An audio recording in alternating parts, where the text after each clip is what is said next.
Hi friends, ഞാൻ Das. Welcome to my YouTube channel. ഞാൻ കുറച്ച് ദിവസങ്ങൾക്ക് മുമ്പ്, ഏകദേശം ഒരു 8-10 ദിവസങ്ങൾക്ക് മുമ്പ് ഒരു വീഡിയോ നമ്മുടെ ചാനലിൽ അപ്ലോഡ് ചെയ്തിട്ടുണ്ടായിരുന്നു. 2 കോഴികൾ അടയിരിക്കുന്നതിൻ്റെ ഒരു വീഡിയോ അപ്ലോഡ് ചെയ്തിട്ടുണ്ടായിരുന്നു. അപ്പോൾ അത് വിരിഞ്ഞോ എന്ന ഒരു സുഹൃത്തിനെ നിരന്തരം ചോദിച്ചുകൊണ്ടിരിക്കുന്നുണ്ട്. അതുപോലെ തന്നെ മറ്റു പലരും ഇത് വിരിഞ്ഞോ എന്ന് ചോദിക്കുന്നുണ്ട്. അപ്പോൾ കോഴിക്കുഞ്ഞുങ്ങൾ വിരിഞ്ഞിറങ്ങിയിട്ട് തള്ളക്കോയുടെ കൂടെ നടക്കുന്ന വീഡിയോ ഇതിനു മുമ്പ് ചെയ്തിട്ടുണ്ട്. പക്ഷെ എന്നിരുന്നാലും ഇതിങ്ങനെ ചോദിക്കുന്നത് കൊണ്ട് ഞാൻ നിങ്ങൾക്ക് കാണിച്ചു തരാം. അതിലെ ഒരു കോഴി വിരിഞ്ഞിറങ്ങിയിട്ടുണ്ട്. ഇതായിരിക്കുന്നു, നിങ്ങൾക്ക് കാണുന്നുണ്ടാവും പുറകിൽ, ഇത് അവിടെയുണ്ട്. ഓക്കെ, അപ്പോൾ ഇന്ന് ഞാൻ നിങ്ങൾക്ക് അത് വിരിഞ്ഞിറങ്ങിയ കുഞ്ഞുങ്ങളും ആ കോഴിയൊക്കെ ഒന്ന് കാണിച്ചു തരാം. ഓക്കെ,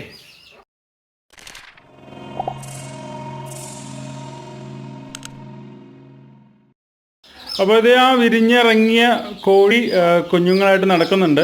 മിനിഞ്ഞാന്നാണ് ഇത് വിരിഞ്ഞത്. അപ്പോൾ അതിൽ 60 കോഴി ആയതുകൊണ്ട് തന്നെ 10 മുട്ടയാണ് അതിനകത്ത് വെച്ചിരുന്നത്. അതിൽ 7ാമത്തെ ദിവസം കാൻഡി ടെസ്റ്റ് നടത്തി അതിൽ 2 മുട്ട ഭ്രൂണം ഇല്ലയെന്ന് കണ്ട് മാറ്റിയിരുന്നു. പിന്നെ 8 മുട്ട ഉണ്ടായിരുന്നു. അതിൽ 7 മുട്ട വിരിഞ്ഞു. പക്ഷേ നിർഭാഗ്യവശാൽ ഒരു കുഞ്ഞ് വിരിഞ്ഞ് അധികം സമയം കഴിയുന്നതിന് മുമ്പ് തന്നെ ചത്തുപോയി. ഇപ്പോൾ ഇവിടെ നിങ്ങൾക്ക് 6 കുഞ്ഞുങ്ങളെ കാണാം. വേണ്ട, 6 കുഞ്ഞുങ്ങളാണ് അതിനകത്തുള്ളത്. അതിൽ 3 കുഞ്ഞുങ്ങൾ നേക്കഡ് നെക്കാണ് കേട്ടോ. 3 കുഞ്ഞുങ്ങൾ നേക്കഡ് നെക്ക് കോഴിയുടെ കുഞ്ഞുങ്ങളാണ്. പിന്നെ ഉള്ളത് 2 നാടൻ കുഞ്ഞും 1 കരിങ്കോഴിയുടെ കുഞ്ഞുമാണ് ഇതിനകത്ത് ഉള്ളത്. ഇനി ബാക്കി ഇതിൻ്റെ കൂടെ അന്ന് ഞാൻ കാണിച്ച കോഴി വിരിയാനുണ്ട്. അതും ഏകദേശം 4-5 ദിവസം കഴിഞ്ഞാൽ വിരിയും. ഇനി അത് വിരിഞ്ഞ് ഇറങ്ങുന്നതിൻ്റെ വീഡിയോ ഞാൻ ചെയ്യുന്നില്ല കേട്ടോ. ഓക്കെ, അപ്പോൾ ഇതിനു മുമ്പ് വേറെ എൻ്റെ അടുത്തുണ്ട് 90 കോഴി വിരിഞ്ഞിറങ്ങിയത് സമയത്ത് ഞാൻ അതിൻ്റെ ഒരു വീഡിയോ ചെയ്തിട്ടുണ്ടായിരുന്നു. പിന്നെ ഇതിങ്ങനെ ആവർത്തനമായിട്ട് തോന്നരുത്, നിങ്ങൾ വീണ്ടും ചോദിച്ചത് കൊണ്ടാണ് ഇത് ചെയ്യുന്നത്. പിന്നെ തീറ്റ എന്ന് പറയുന്നത്, ഞാൻ തീറ്റ ഉണ്ടാക്കുന്നതിൻ്റെ ഇവിടെ കോഴിക്കുഞ്ഞുങ്ങൾക്ക് കൊടുക്കാൻ ഞാൻ തീറ്റ ഉണ്ടാക്കുന്നതിൻ്റെ ഒരു വീഡിയോ ചെയ്തിട്ടുണ്ടായിരുന്നു. ആ തീറ്റ തന്നെയാണ് ഇതിപ്പോൾ ഇവിടെ ഇട്ടിരിക്കുന്നത്. കോഴിക്കുഞ്ഞുങ്ങൾ ആ തീറ്റ തന്നെയാണ് വന്ന് തിന്നുന്നത്.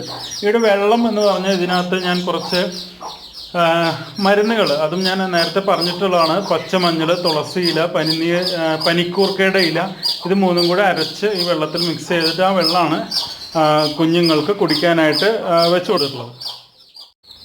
ഓക്കെ, അപ്പോൾ ഇത്രയേ ഉള്ളൂ ഈ കോഴി കുഞ്ഞുങ്ങൾ വിരിഞ്ഞിറങ്ങിയതിൻ്റെ വിശേഷങ്ങൾ പറയാനായിട്ട്. പിന്നെ ഇത് 60 കോഴിയാണ് എന്ന് ഞാൻ പറഞ്ഞു.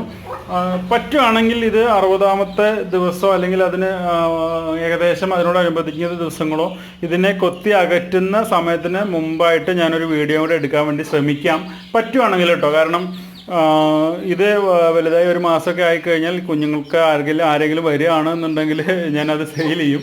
ഇല്ല, അതിന് കൂടെ തന്നെ വിടുകയാണെങ്കിൽ ആ സമയത്ത് ഞാനൊരു വീഡിയോ ചെയ്യാം. എൻ്റെ അടുത്തുള്ള 90 കോഴിയുടെ അതേപോലെ 3 മാസമായിട്ടും കൊത്തി അകറ്റാതെ ഉള്ള ഒരു വീഡിയോ ഞാൻ ഇതിനു മുമ്പ് ചെയ്തിട്ടുണ്ടായിരുന്നു. അപ്പോൾ ഈ പറഞ്ഞ വീഡിയോകളൊക്കെ ഇതിൻ്റെ മുകളിൽ കാർഡ് രൂപത്തിൽ വരും. അപ്പോൾ ഒന്ന് കയറി കാണണം കേട്ടോ. ഓക്കെ, മറ്റേ വീഡിയോയുമായിട്ട് വീണ്ടും വരാം.